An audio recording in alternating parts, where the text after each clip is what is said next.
Think about it. You already know this look. The ridiculously rugged man, exuding an intense brooding and lustful masculinity.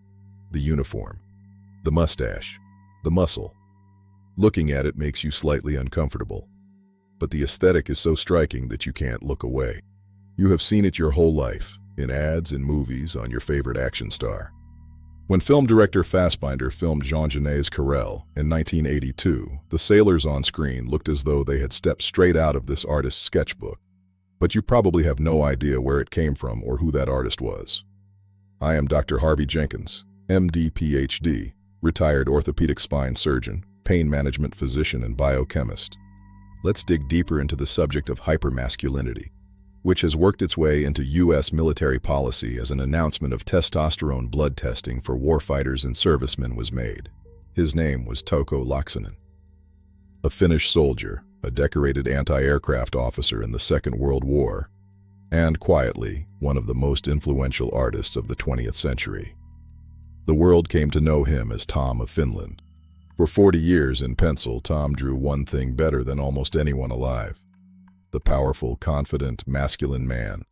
Loggers, sailors, bikers, soldiers, policemen, proud and completely unashamed. If that lineup sounds familiar, it should. The village people were his drawings come to life.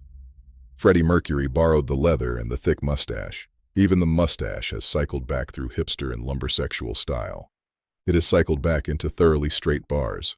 Calvin Klein sold underwear with his lighting. Whole fashion houses were built on his silhouette.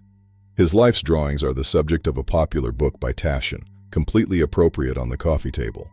Today his work hangs in the Museum of Modern Art in New York as a permanent collection, the main collection. So, when a congresswoman recently compared Pete Hegseth, the Department of Defense Secretary's new rugged warrior, testosterone-tested ideal, as the psychological motivation to Tom of Finland, a lot of people laughed. Screening soldiers for testosterone, ranking men by a chemical marker of maleness, is a program built entirely around scrutinizing and optimizing the male body. Hegseth framed it in readiness.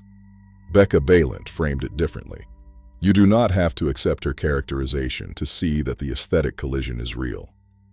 The blueprint for the manliest man in the room was drawn by a self-actualized, non-conflicted, and liberated gay man who loved men.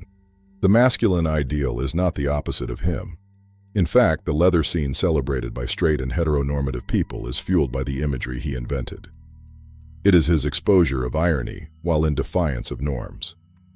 Look again. His signature has been in the corner the whole time. In my recent web article, I delve into the life of Tom of Finland and the psychological projection of homophobia through policy. Visit unbedsidemanners.com. Stay curious, stay informed.